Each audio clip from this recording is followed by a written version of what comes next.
Messieurs et dames, bienvenue à suivre ces rappels d'actualité de ce jeudi 30 juillet 2026 de la chronique de James Mukeshaba.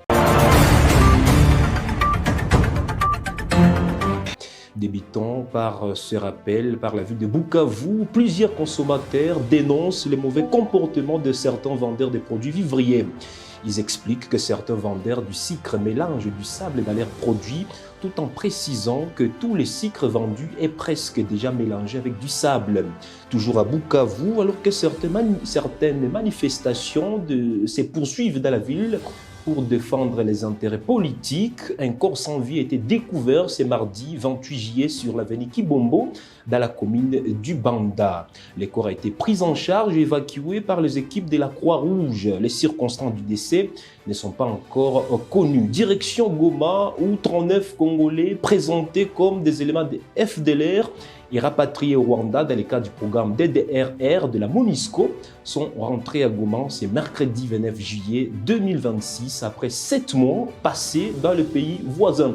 Accueillis à la Grande Barrière par les autorités locales, ces hommes, femmes et enfants, principalement originaires de Kichanga et Rutshuru, ont été présentés comme des civils qui auraient été amenés à se faire passer pour des combattants FDLR en échange des promesses d'argent. Plusieurs rapatriés affirment n'avoir jamais reçu l'argent promis et disent avoir demandé les retours en RDC.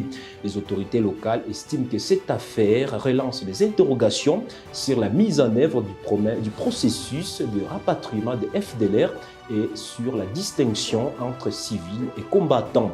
Direction Kinshasa, où le président Félix-Antoine Tshisekedi Tshilombo, accompagné de la première dame Denise Nakero Tshisekedi, a présidé, allais-je dire, c'est mardi 28 juillet 2026, la première cérémonie officielle du programme national Bourse Excellencia RDC, organisée au Centre culturel et artistique de pays d'Afrique centrale de Kinshasa. Cette première édition a consacré 185 meilleurs finalistes de l'examen d'État venus de 26 provinces de la République démocratique du Congo. Toujours en République démocratique du Congo, Kinshasa et Kigali ont repris des engagements pour tenter de mettre fin au conflit dans l'est de la RDC.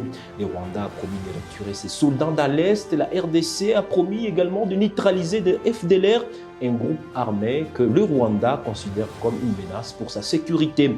Les FDLR, selon Kinshasa, ont accepté de déposer les armes, de quitter leurs groupes armés, de se grouper dans des sites de cantonnement où ils seront enregistrés et suivis, au lieu de continuer à combattre.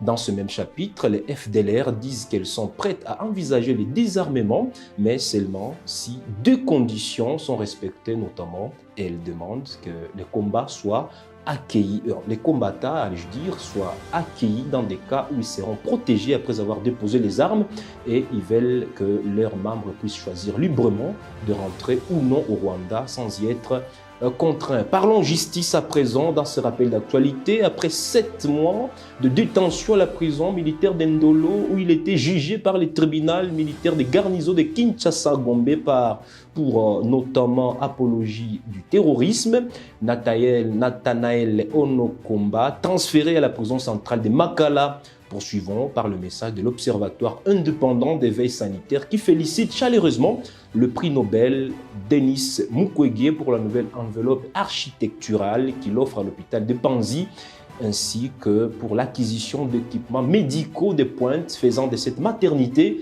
un établissement moderne répondant aux standards internationaux les plus exigeants.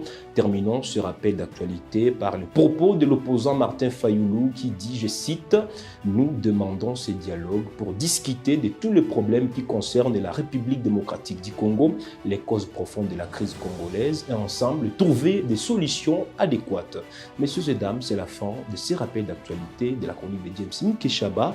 Faustin Banyanga, c'est moi. Otiniel Toile nous a mis en onde. Merci de nous avoir suivis.